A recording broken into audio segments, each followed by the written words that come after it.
大家好，歡迎來聽仙話，一人永生，萬魂不負。要是覺得故事講得還行，勞駕點個讚，捧個場。閒話少說，咱們書歸正傳。仙途飛升，萬古寒，香火深處葬群魂。一人踏進蒼生院，天門封後不稱尊。寒潭落月照荒山，白骨臨波夜未阑。浮屍難釋求活路，騰開暗穴起陰寒。上一回咱說到哪兒了？說這姐倆婉進和婉如照着那卷子上的路摸黑進了山，結果呢？一山不是普通山，你說它是山吧，越走越不像給活人走的地兒，蟲不叫，鳥不飛，風也不對勁。最後一腳踩空，連人帶命直接掉下去了。這一下掉的可不輕，底下不是土，不是草，也不是能摔個半死的石頭坡，是潭。一汪黑水潭，那水有多涼？我跟你說，不是冬天洗把臉那種涼，是你整個人扎進去以後，骨頭縫裡都像進了冰碴子，渾身上下跟讓細針扎透了一樣。晚進先醒過來的，他在水底下憋得眼前發黑，耳朵裡還嗡嗡響，剛才從崖上掉下來的風聲還跟刀子似的在腦子裡刮。他腦袋裡一會兒是那棵枯樹，一會兒是懸崖邊那片黑，一會兒又是宛如摔下去那一瞬間。他心裡就一個念頭，妹妹呢？人可以摔懵，這個念頭懵不了。他咬着牙，硬從水裡往上撲騰，手碰到潭邊那些亂石頭的時候，指甲都差點掀了。可他顧不上疼，扒着石頭剛喘了一口氣，馬上回頭喊：婉如妹妹，你在哪兒？沒人答，四周靜得厲害，那潭水黑乎乎的，像一口大鍋，底下煮着什麼東西，可偏偏一點聲都沒有。只有他剛才游出來帶起的水紋，一圈一圈往外散。你說這時候最嚇人的是什麼？不是有東西撲過來，是啥也沒有，啥也沒有，才讓人心裡沒底。婉進又喊了一聲：婉如，聽見沒有？回我一聲。還是沒有，回他的就一點空蕩蕩的回聲，那聲音在山壁裡轉了一圈，才落回來，聽着都不像人聲。這一下婉進是真急了，他平時再穩，再像個當姐姐的，再能成事兒，可妹妹沒影了，那還成啥？他連氣都沒喘匀，直接又扎回水裡。那水一没過頭，整個人就像被黑布包住了，眼睛睜不開，鼻子耳朵全是冰水，手往前一摸，啥也摸不着，一點一點扒了石頭、水草、爛泥，又滑又冷，他越摸越慌。人最怕的不是累，是你知道自己快撐不住了，可還沒找到你要找的人。婉進憋到胸口都快炸了，腦子開始發空。就在他真快不行的時候，手腕突然被什麼東西抓住了，冰涼冰涼的一只手。要換別人，這一下能嚇得直接嗆水。可婉進一摸就知道這是婉如。姐姐，那聲音隔着水傳過來，弱得跟快斷氣兒一樣。婉進心裡一震，啥也顧不上了，他一把反扣住婉如的手腕，拼了命往上拽。十里后，你別說什麼章法，也別說什麼術法，符也好，卷也好，尋仙也好，都沒用了。就剩2個字，活着。他倆硬是從黑水裡衝出來，嘩啦一下，2個小姑娘一前一後探出水面，趴在亂石邊上大口喘氣。宛如咳得厲害，咳出來好幾口痰水，臉白得不像話，嘴唇都青了。姐，我以為咱倆這回真死定了。沒死，還活着。婉進嘴上這麼說，可他眼睛一直在看四周。為啥？因為活着不等於安全。他們現在掉到哪兒了？誰也不知道。2個人慢慢從水裡爬上岸，衣裳全濕透了，貼在身上。風一吹，寒氣直往骨頭裡鑽。宛如抱着胳膊，抖得不行。婉進也冷，可他不敢抖得太明顯。當姐姐的就這樣，有時候不是不怕，是你一怕，旁邊那個人就更沒底了。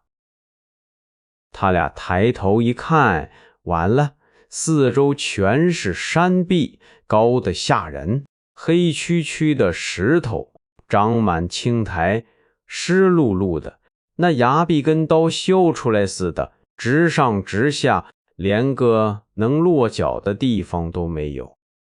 頭頂那點天哪，就剩一小塊，跟井口似的，月光從上頭漏下來，白慘慘的一條照在潭水上，不亮，反倒更冷。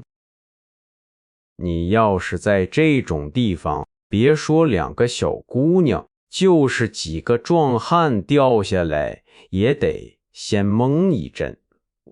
宛如往旁邊一看，臉色又變了。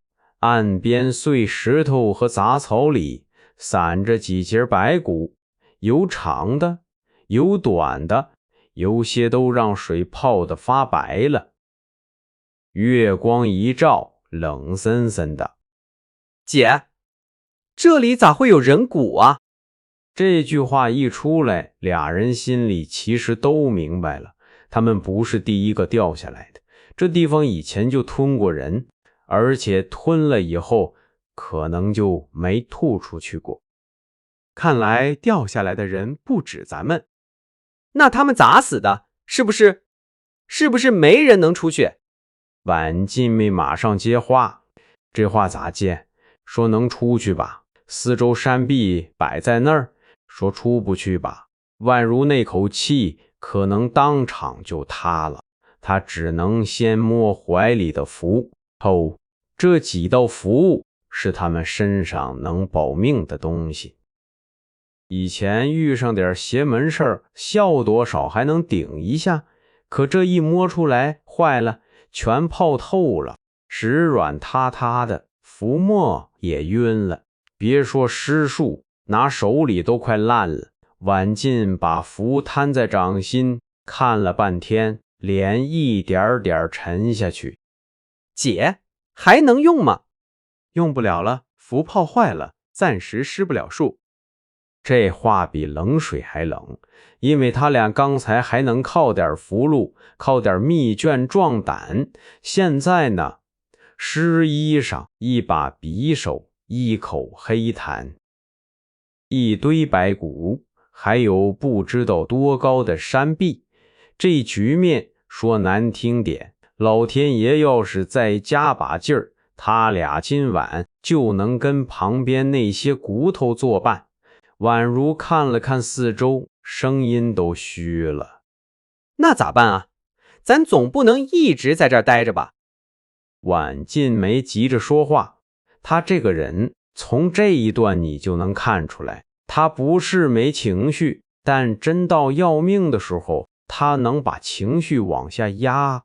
他掃了一圈，潭邊不行，山壁爬不上去，白骨那邊更不能久留。最後他看見遠處岩壁底下有一大片藤蔓，那藤蔓長得密，一層压一层，像是故意把什麼東西遮住了。晚进盯了一會兒，慢慢站起來。那邊過去看看。那邊有路？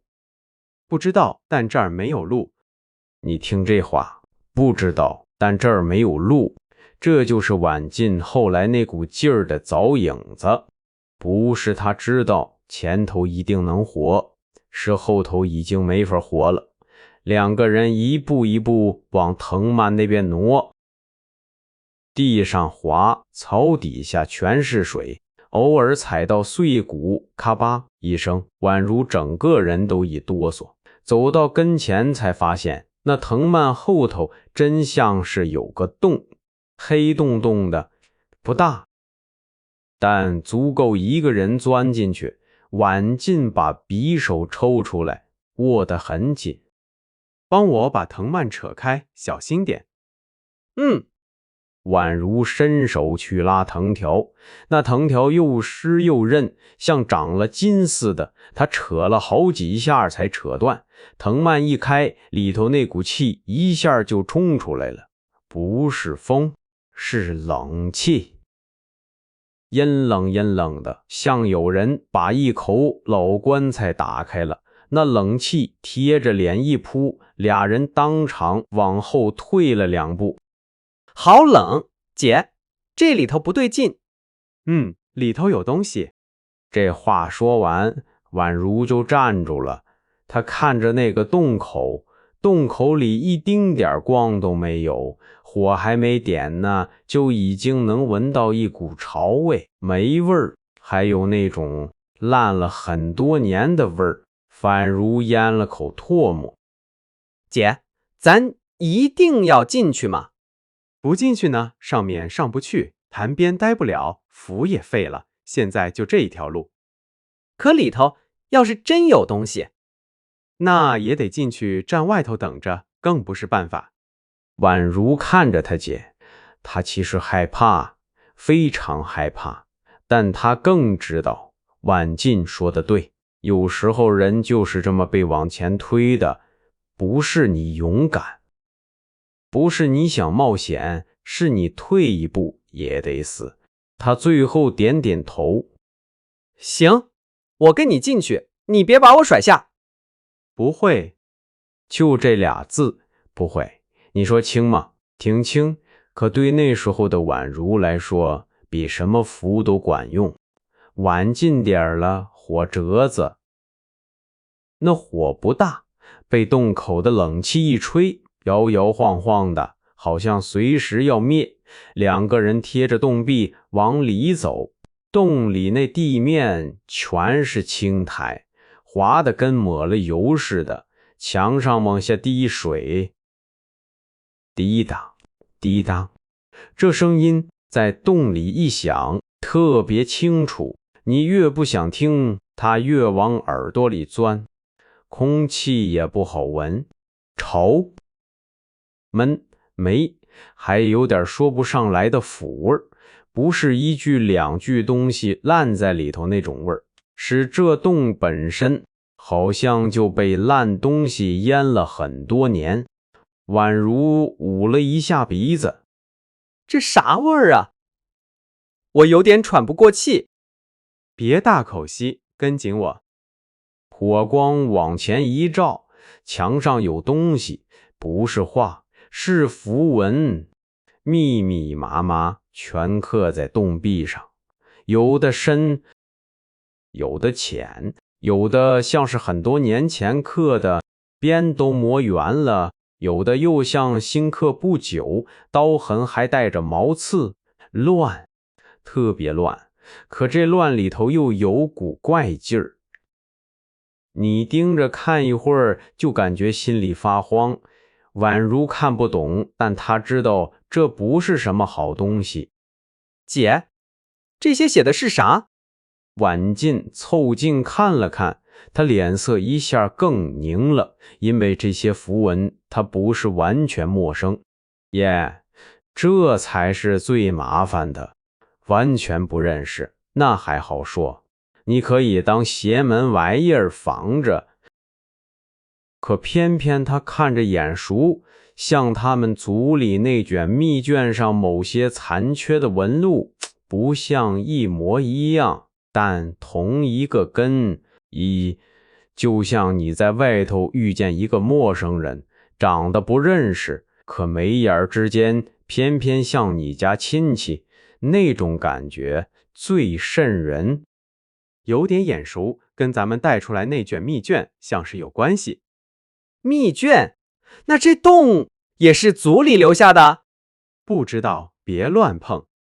婉靜這邊話剛落，洞深處忽然響了一聲沙沙，很輕，可在這種地方輕聲最要命，宛如一下就僵住了。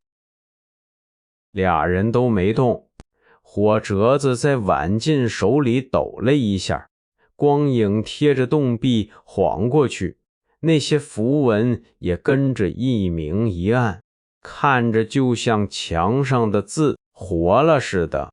然後又一聲沙沙，這回近了一點，像有什麼東西貼着地面慢慢爬，也像有什麼東西用很多細小的腿在青苔上滑。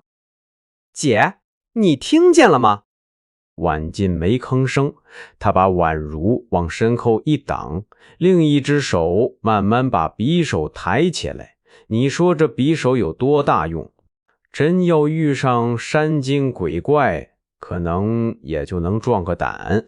可人在沒別的東西能抓的時候，哪怕一把小刀也得抓住。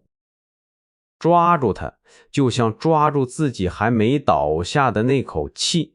洞裡那沙沙聲又響了，更近。婉靜盯着前頭那團黑，眼神沉得厲害。來了，就這2個字，沒有多餘話，因為這時候再說啥都沒用。後頭是黑水潭，上頭是絕壁，符已經廢了。前頭有東西過來，你看他們這條所謂尋仙路，從一開始就不是雲彩鋪的，也不是仙人笑眯眯伸手接他們，是冰水，是白骨，是失效的符，是一個不得不鑽進去的黑洞。後來那些人把他們供上神位，說他們天命所歸，說他們生來該成仙。扯淡，哪有什麼天命一上來就給你百香啊？最早推着他們往前走的不是什麼大道，是活命。人要先活下去，才有後來那些善念香火，權力，才有債。可問題也在這兒，有些債就是從我只是想活下去這句話開始欠的。